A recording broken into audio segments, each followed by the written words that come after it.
मौलूद मुक़द्दस हयात अक़दस और फ़ाते अजल खुदावंद यस्सू अलमसीह के नाम में आपकी सलामती हो। खुदा के लोगों को कई तरह के चैलेंजेस दरपेश होते हैं और उस लिहाज से हमने दो बातों को मद्देनजर रखना है। पहले नंबर पर तो हमने याद रखना है कि जिस दुनिया में हम जी रहे हैं ये वो दुनिया नहीं है जो खुदा ने खलक की थी।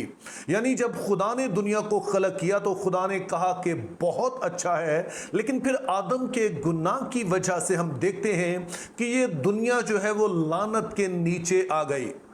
अब इसके नतीजे में जहां दीगर मसाइल पैदा हुए उनमें एक जो बहुत बड़ा मसला पैदा हुआ वो ये था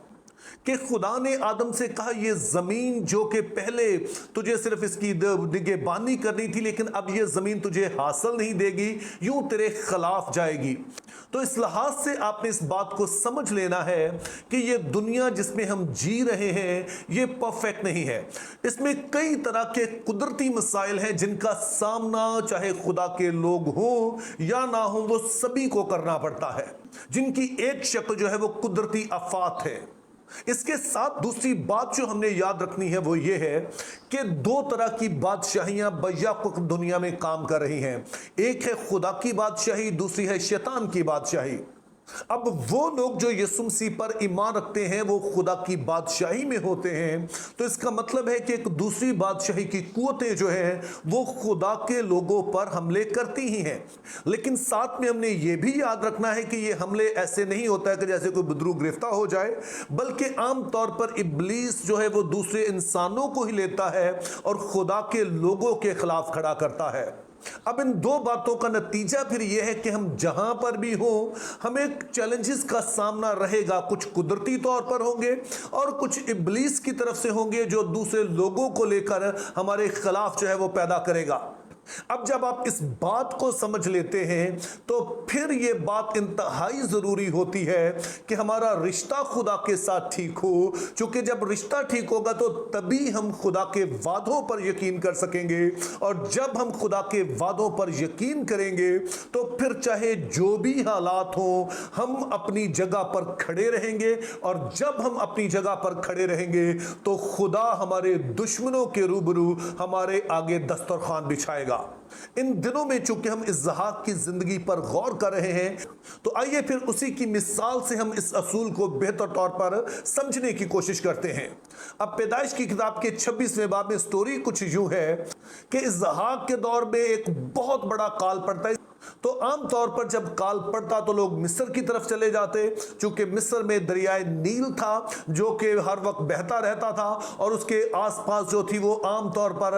हरियाली रहती थी, तो लोग उधर चले जाते थे। और इसीलिए इसहाक भी इरादा करता है कि मैं मिस्र में चला जाऊं, लेकिन खुदा उसे ख्वाब में दिखाई देता है और खुदा उससे कहता है कि तू ना जा,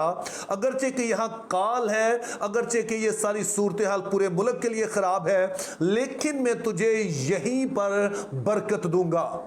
अब इसहाक खुदा के वादे का यकीन करता है और फिर पैदाइश 26 बाब और उसकी 12 आयत में हमें कुछ यूं लिखा मिलता है,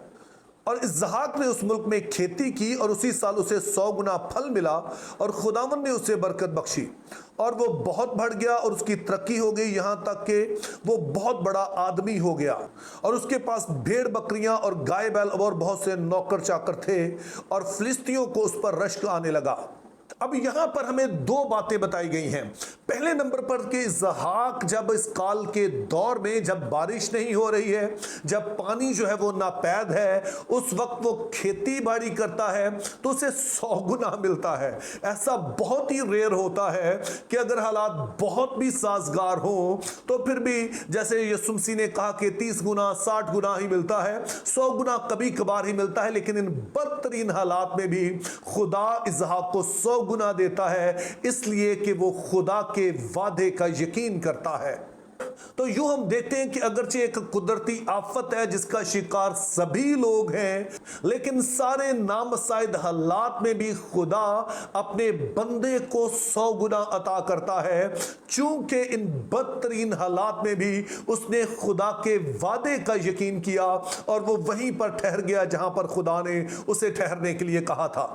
अब जाहिर है कि उसके पास पैदावार तो काफी हो गई, लेकिन अब उसके पास बहुत सारे जानवर हैं, माल मवेशी हैं, अब उनको पानी पिलाना है और बारिश तो हो नहीं रही है, तो पानी आएगा कहां से? तो इसहाक अपने नौकरों से कहता है कि तुम कुएं खोदना शुरू करो। और जब वो खोदते हैं तो उन्हें एक ऐसा कुआं मिल जाता है जिसमें पानी मौजूद है, और जब वो पानी मिलता है तो जाहिर वो बड़े खुश हैं। लेकिन ठीक उसी वक्त उस जगह के जो लोग हैं, जरार के लोग हैं, वो आते हैं और उस पर झगड़ा करते हैं, और वो फिर से कुएं खोदना शुरू करते हैं, और फिर उन्हें एक कुआं ऐसा मिल जाता है जिसमें पानी मौजूद है, और फिर से वहां के लोग झगड़ा करते हैं, और वो फिर से वहां छोड़कर कुछ आगे चला जाता है। और अब की बार जब उन्हें ऐसा कुआं मिलता है जिसमें पानी मौजूद है, तो अब की बार वहां के लोग झगड़ा नहीं करते हैं। तो यूं इसहाक को ना सिर्फ वहां पर फसल मिल जाती है, बल्कि अपने जानवरों के लिए उसे पानी भी मिल जाता है। अब हमारे लिए यहां पर दो नहायत अहम सबक हैं जो हमने याद करने हैं। पहले नंबर पर तो आपने याद रखना है कि इसहाक ये जो कुएं बार बार खोदता ही चला जा रहा है, उसका सबब उसका ईमान है। क्योंकि वो जानता है कि खुदा ने मुझसे कहा है कि मैं इसी मुल्क में तुझे बरकत दूंगा, तुझे बढ़ाऊंगा। तो वो जानता है कि चाहे ये कितना भी मुझसे झगड़ा करते रहें, लेकिन जब खुदा ने यहां पर मेरे लिए कुआं रखा है तो वो आखिरकार कुआं मुझे मिलकर रहेगा। और यूं हम देखते हैं कि ईमान दरअसल जो है वो मुस्तकिल मिजाजी का नाम है। जब आप मुसलसल उस बात पर खड़े रहते हैं, खुदा के वादों पर खड़े रहते हैं, चाहे हालात कुछ भी हो, तो फिर यकीनी तौर पर वो चश्मा आपको मिल ही जाता है जो खुदा ने आपके लिए रखा है। और दूसरी बात जो है वो स्टोरी का अगला हिस्सा है। अब जब आसपास के लोग देखते हैं, और खास तौर पर जो इस इलाके का सरदार है जिसका नाम अबी मलक है, जो जरार का जो है सरदार है, वो जब देखता है कि खुदा जो है वो इसहाक को बरकत दे रहा है, तो वो खुद चलकर उसके पास आता है और उससे कहता है कि मैंने बड़े गौर से देखा है कि खुदावन तेरे साथ है, और अब मैं चाहता हूं कि तू मेरे साथ अहद बांधे और हम एक खानदानी रिश्ते में बन जाएं, ताकि ना तू मुझे नुकसान पहुंचाए और ना ही मैं तुझे नुकसान पहुंचाऊंगा। और फिर उसके इसरार करने पर इसहाक उसके साथ अहद बांधता है और उस मुल्क में बसता है, उस मुल्क में बढ़ता है, और खुदा ना सिर्फ उसे बरकत देता है बल्कि आसपास के लोगों को यह भी दिखाता है कि जब खुदा अपने लोगों के साथ होता है तो फिर किसी तरह के भी दुश्मन, चाहे वो कुदरती आफात की सूरत में हो या फिर मुखालफिन की सूरत में हो, वो खुदा के लोगों को बढ़ने से रोक नहीं सकते हैं। बल्कि खुदा इन सारे मुखालफिन के बावजूद जो कुदरती तौर पर मौजूद है और दीगर इंसानों की सूरत में मौजूद हैं, उनके सामने ही अपने लोगों के लिए दस्तरखान बिछाता है, और ना सिर्फ उन्हें बरकत देता बल्कि उनकी बरकत की हिफाजत भी करता है। तो मेरी दुआ है कि हम भी इसहाक की तरह हालात चाहे कुछ भी हो, खुदा के वादों पर खड़े हों, ताकि ना सिर्फ हम इससे बरकत पाएं बल्कि हम खुदा के गवाह भी ठहरें कि चाहे कुछ भी हो, खुदा हमें बरकत देने की कुदरत रखता है। Think biblically, live purposefully, have a very good day.